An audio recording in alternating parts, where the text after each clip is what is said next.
All right. I got my custard. All my custards are ready. I made 1.5 gallons, probably 2 gallons of custards.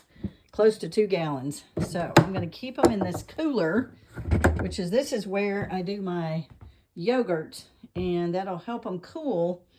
I got my milk going for the yogurt I'm going to be making. So this is heated up to it went to 190.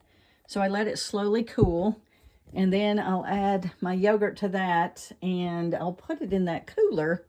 Once those custards cool, I can take them out and put them in the fridge. I have lids for all of them.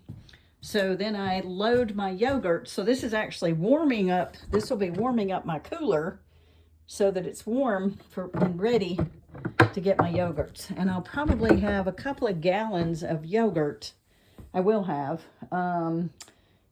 And I make some into Greek yogurt, so that decreases to about 1 gallon that I'll have for the next 2 or 3 weeks to eat. And here's a bunch of my containers. There's a 1/2 gallon. Those 4 bowls make 1 gallon. And these are 8 little cups, and I think they're 6 ounces each. So that's 48 ounces. And if I have any extra, I'll put them in another quart, or I don't think I'll have another 1/2 gallon, but I'll put them in a quart jar and finish. Anyway, this is also custard, and there's a little bit of stuff that got down in the corner of that custard. And probably from when I was pulling them out of the oven, there was a little bit of dirt. I mean, not dirt, but burned char on the shelf. So I've taken it out from that custard. I'm going to leave this one out to cool here. And I may eat some warm custard shortly. So one more thing I'm going to try to make today is something with cottage cheese. I saw some keto stuff with cottage cheese.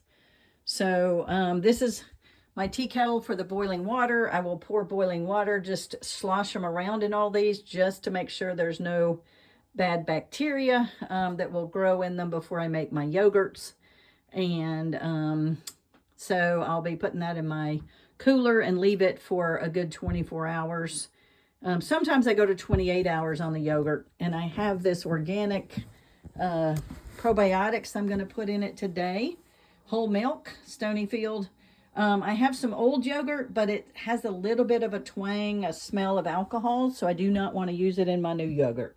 So I'll start over with some fresh yogurt instead of using my old yogurt, so I don't get some unhealthy bacteria growing over and over.